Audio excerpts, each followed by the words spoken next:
Hi everyone, this is Mr. Nobody. I just want to bring you a short reading today of something I wrote called Missing My Young Children. When I first had kids, I was really looking forward to when they would be a bit bigger and could do more activities, play more games and watch movies with me, share the fun things and be playmates. I was never very interested in babies and was eager to have 8 to 10-year-olds. But now that I have them at those ages, I miss having little kids so much. They really grew on me. They were so silly, such strange creatures. Small children aren't quite like normal people. There's a lot they can't do, but they're so silly and weird. They say things wrong, move wrong, they're always so funny and surprising, and they're so passionate and excited and unfiltered. They're a unique kind of adventure. I wish that I had something clever and insightful to say about all this, but I really don't, except perhaps for the reflection that life is full of surprises and new joys and new trials await us around every corner. I never expected to miss having young children. And it's not as if it was an easy part of my life to get through, but I don't know if there's any part of it that I'll look back on with more fondness. Since you can't exactly prepare for what you don't expect, I can't distill this into any kind of advice for anyone following in my footsteps. Don't close the book on what you may come to value, especially when it comes to children and family.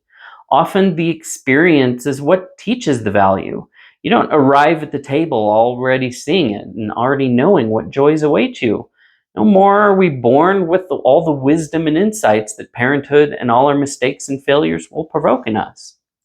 So, to just sum that up, as I said, having small children was a discovery. It wasn't something I was looking for. It wasn't the thing I was imagining. I wasn't like, ooh, really want to have kids, especially little kids. I was also just like, oh, not super interested. But now I see what's precious about it. I see by sometimes you devote yourself to something and you discover it. You discover what's wonderful about it. Even if you can't know ahead of time. I went on to some degree faith in my own parents, and what they had to say about having children, the fulfillment that they had, the fact that it was something worth doing. And I remember saying at the time, it's like, I don't want kids, but I know I'm going to want my kids. And that is exactly what happened. And I remember when my first daughter was born, it's actually a little bit of a difficult experience for me because it's just so novel. And I wasn't instantly like, oh, it's my baby. I looked at her and I was like, it's an Eskimo. What is this baby? Crazy hair. It's, she didn't look anything like me. It's funny. And I was just like, I've never been a dad before, so I'm not sure what I'm supposed to think about this. But boy, do you go through the experience, you become a parent. Parent is something you become by doing it. And you grow into it and it grows into you. And it's not just this one way thing where it's just you acting upon your child. Your child is acting upon you all the time. Your child teaches you how to respond to them, how to act, so many things. It is very much a two-way thing. They communicate with you. They have their own weapons. They have their own ways of pushing you around. And that's something that I've talked about when I talked about crying previously. And that's not their only way of really wrangling you around with their sweetness and their smiles and their laughs. They possess powerful weapons for influencing you, for changing you. They have access to deep parts of your brain you didn't know existed, and they will just pull right out of you.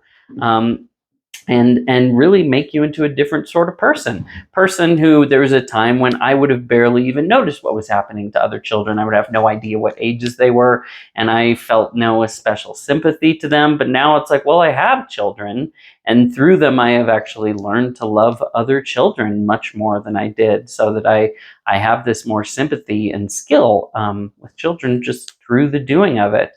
And that's life, that's how life goes. And for example, when my second daughter was born, I wasn't the same person that I was before. I wasn't Having children really does change you.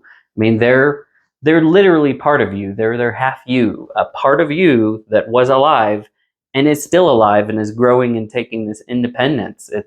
It's not an entirely separate thing from you. It is literally a living part of you and a living part of your spouse that has somehow melded together and is now living, and you discover yourself and your spouse in them. And it's crazy. It's a crazy experience, and quite miraculous. It's definitely a mystery, and kind of a miracle.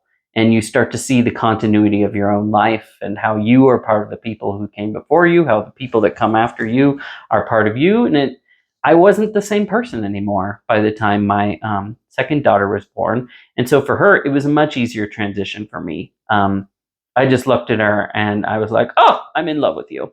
That time I did have more of the typical experience. It was a little easier to see myself in her too, but part of it was just that I had had the experience already. And I remember my wife saying to me, I didn't think it was possible for you to love anyone more than you loved our first daughter until our second daughter was born, and I saw you do it all over again. And it is an amazing experience. And that's not to say that children aren't difficult. They're the most difficult people that exist. Like, as well as being the best people in the world, they are 100% the worst people in the world. And sometimes they will be each of those in rapid succession. I'm not even talking the same day, I'm talking in the same minute. So it's a big back and forth. That's all for today. Thanks.